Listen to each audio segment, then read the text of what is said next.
Hola, ¿qué tal? Ya estamos aquí otra vez, ahora sí, para terminar con el tema de la revolución en Baja California Sur. Aquí viene lo bueno, porque aquí viene lo del movimiento armado, finalmente. Y bueno, decíamos, ¿quién es este Félix Ortega Aguilar? ¿Ok? En realidad, mi objetivo es caracterizar cuál fue el origen, las inquietudes, quiénes, qué grupo fue el que hizo la revolución aquí en Baja California Sur, ¿ok? Entonces, bajo ese ánimo es que es importante saber quién era Félix Ortega Aguilar, ¿ok? Bueno, vamos a empezar a hablar de Félix Ortega Aguilar. Pues Félix Ortega Aguilar era un abogado con una fortuna regular formada por su desempeño como abogado, pero sobre todo por actividades agropecuarias en pequeño. Era dueño de numerosos terrenos. Debo decir aquí que era abogado no porque hubiera ido a estudiar a las mejores, no es que hubiera heredado una gran fortuna ni que sus papás lo hubieran mandado a estudiar, ¿eh? O sea, él aprendió la abogacía por empeño, porque se le pegó ahí a otro abogado ahí como ladilla, habían andado, hasta que aprendió el oficio, ¿ok? Entonces es una persona que luchó, que forjó lo que tenía y su destino lo forjó él solito. Bueno, pero ¿quién es? Pues tenía un predio campesino de 13,000 hectáreas en la Sierra de la Laguna.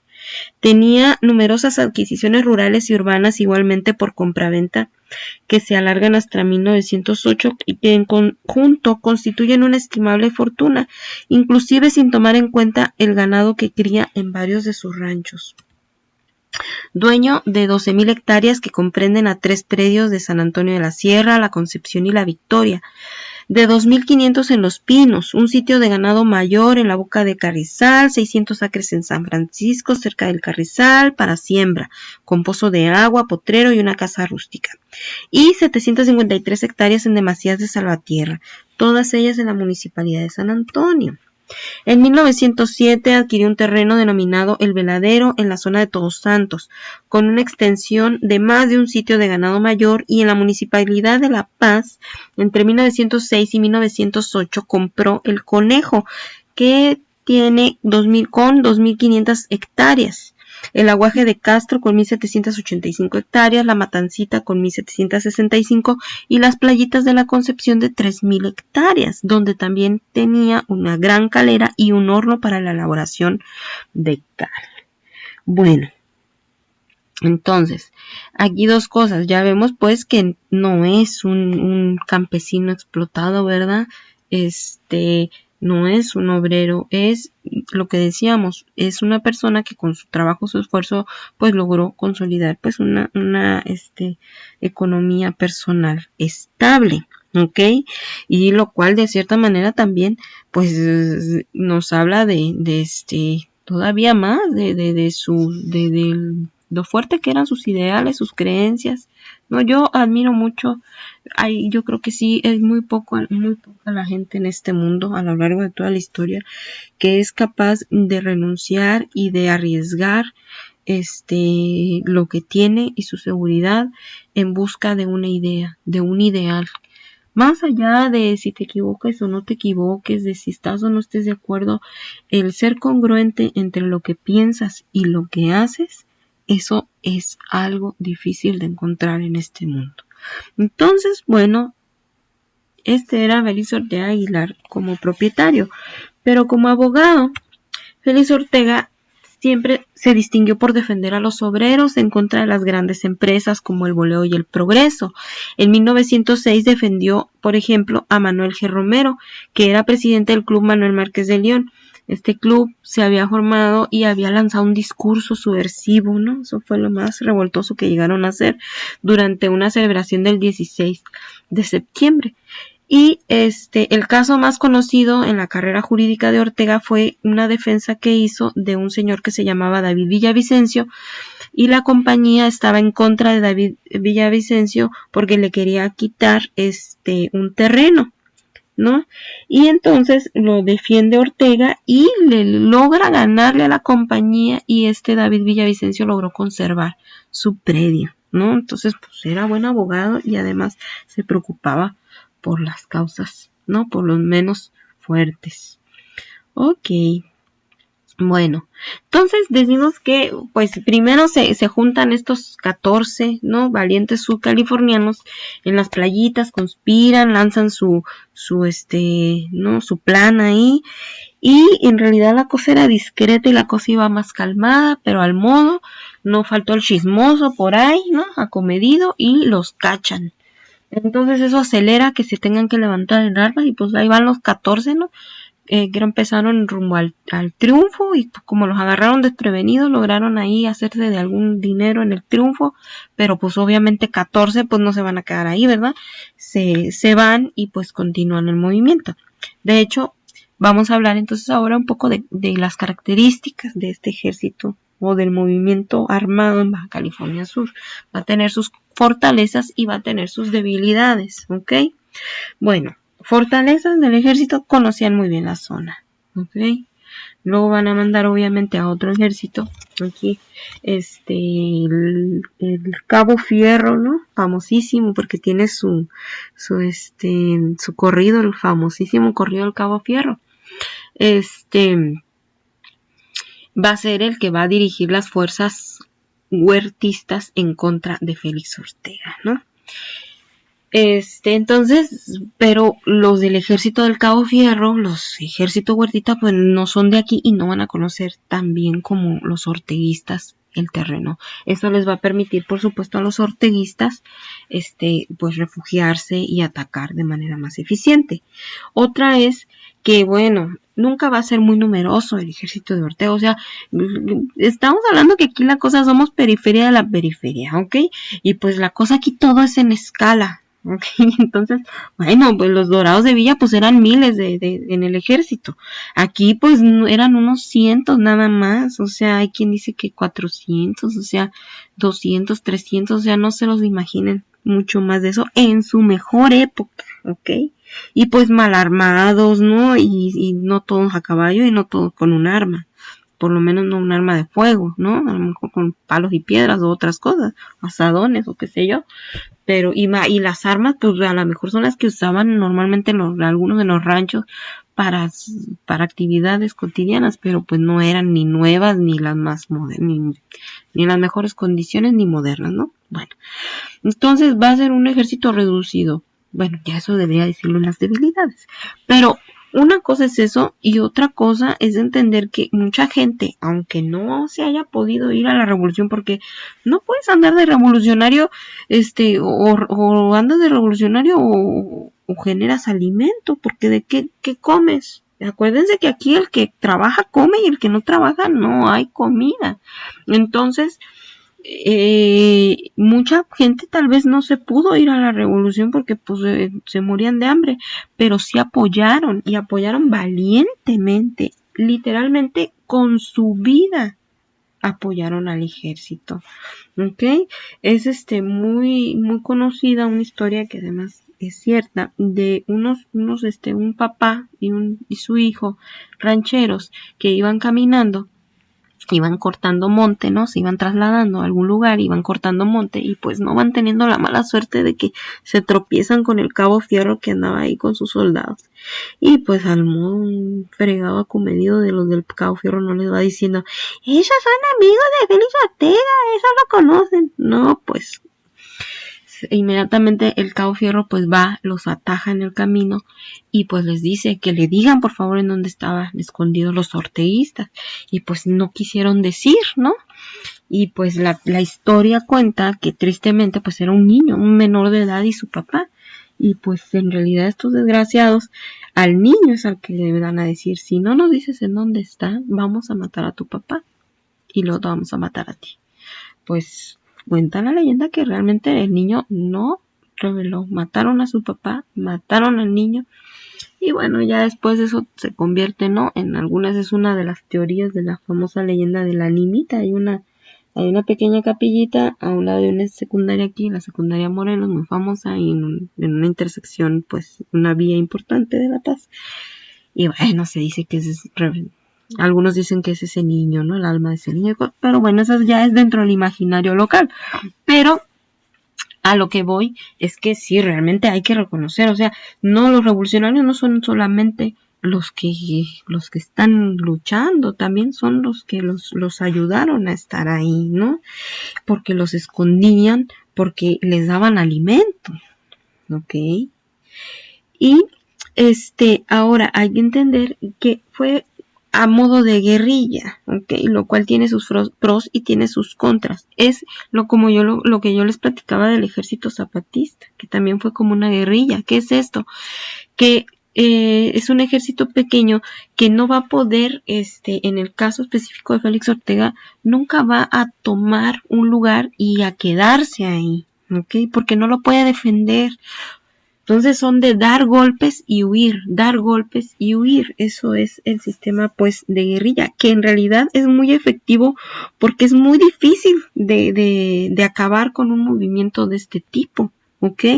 Fue la fortaleza del ejército de Zapata, fue la fortaleza del ejército de Vicente Guerrero también durante la independencia, que como cuchillitos de palo, o sea, no acaban con ellos, no logran acabar con ellos, pero tampoco avanza estos movimientos tomando lugares, ¿no?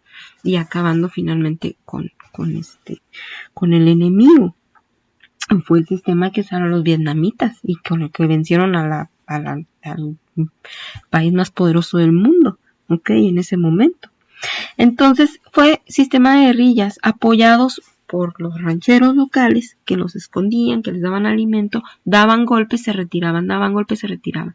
Y finalmente los huertistas nunca pudieron acabar con el ejército de Ortega, pero Ortega nunca avanzó, tomó y se consolidó su poder en ninguna de las plazas importantes, ¿no? En ningún lugar, siempre andaba escondido. Entonces vamos a las debilidades, pues era poco numeroso, mal armado también, ya les comentaba. También recuerden que el territorio es muy extenso, ¿no? Entonces lo que yo les decía, las localidades importantes, La Paz, Santa Rosalía, pues están bien lejos una de la otra.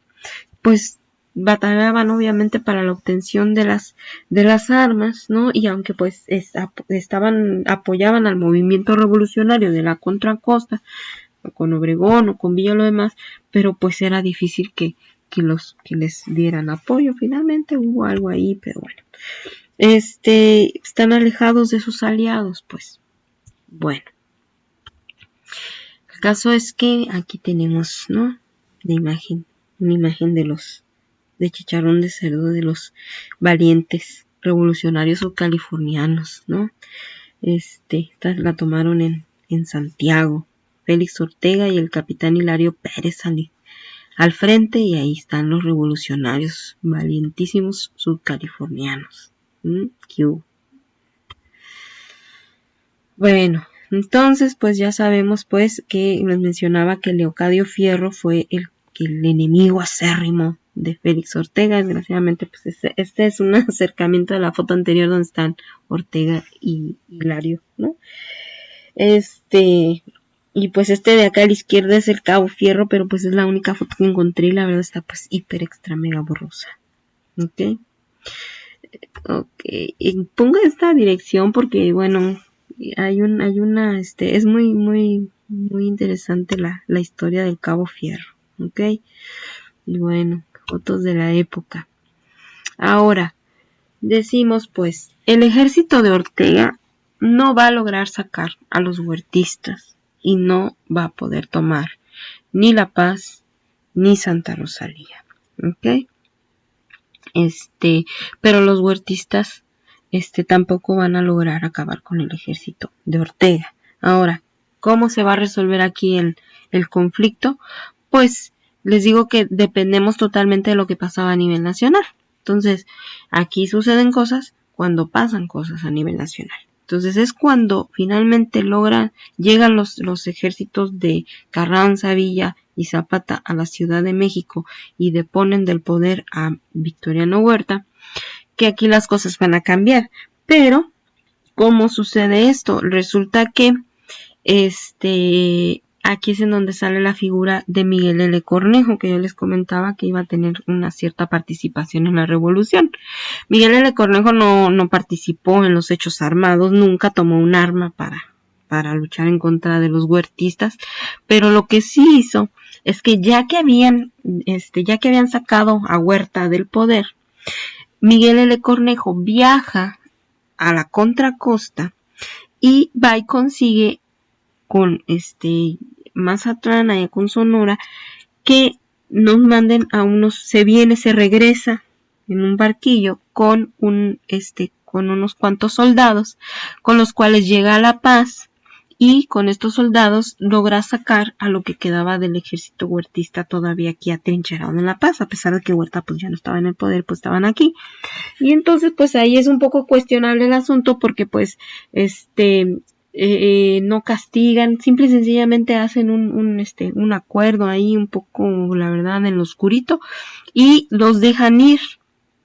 No hay combate, no hay nada, simple y sencillamente llegan, los amagan y los dejan ir sin que paguen por los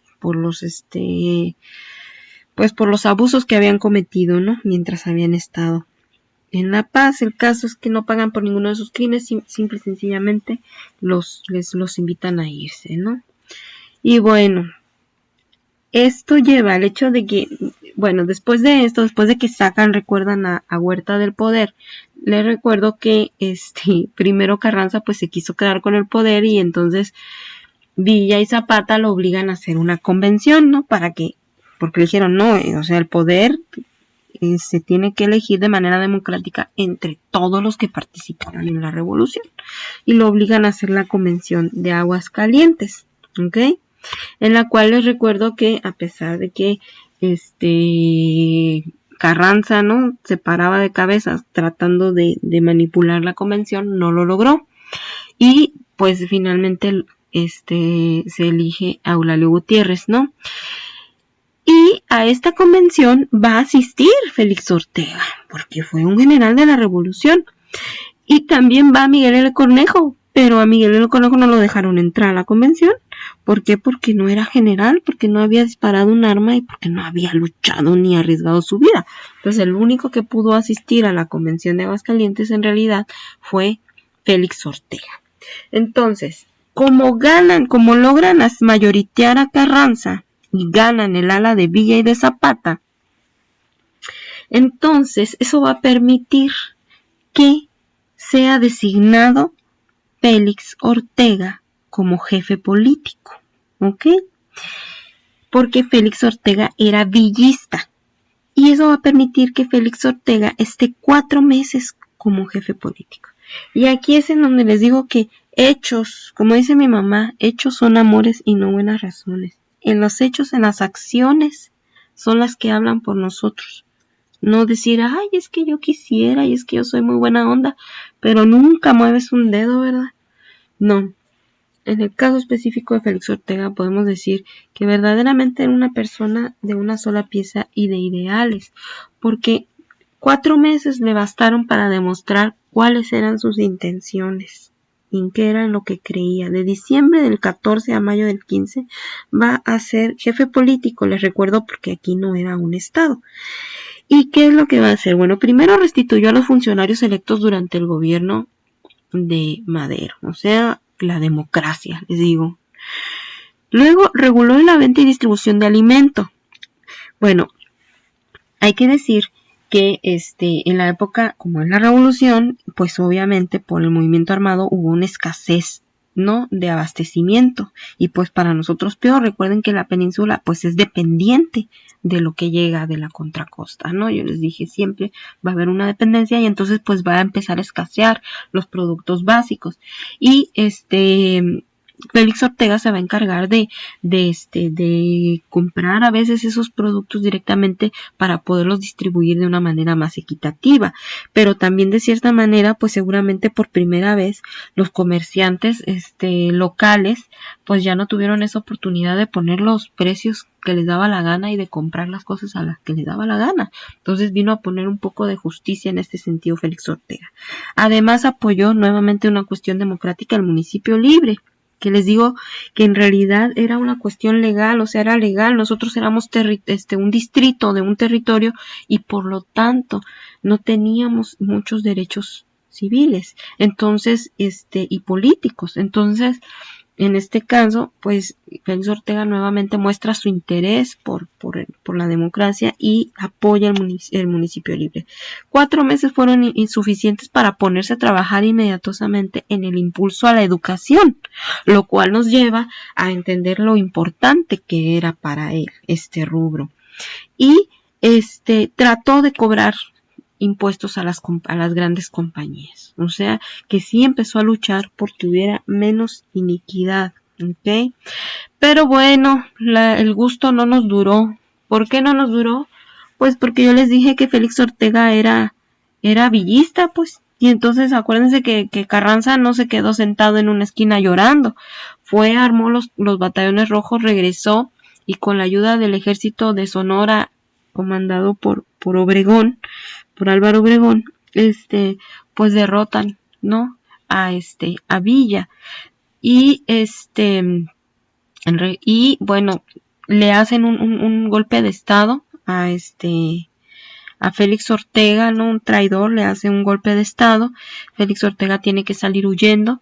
Se dice que participa en algunas de las últimas batallas del ejército villista, y cuando ya Villa es finalmente derrotado y Villa depone las armas, creo que Félix Ortega huye un tiempo a Estados Unidos y ya mucho tiempo después regresa a La Paz, logra regresar a La Paz, pero pues nunca le van a regresar, obviamente le decomisan todos sus bienes y nunca los recupera, ¿ok? Y pues así se nos acabó el corrido de la revolución en Baja California Sur. Les agradezco mucho la atención como siempre, y los siguientes temas que quedarían para platicar en esta serie, ¿no?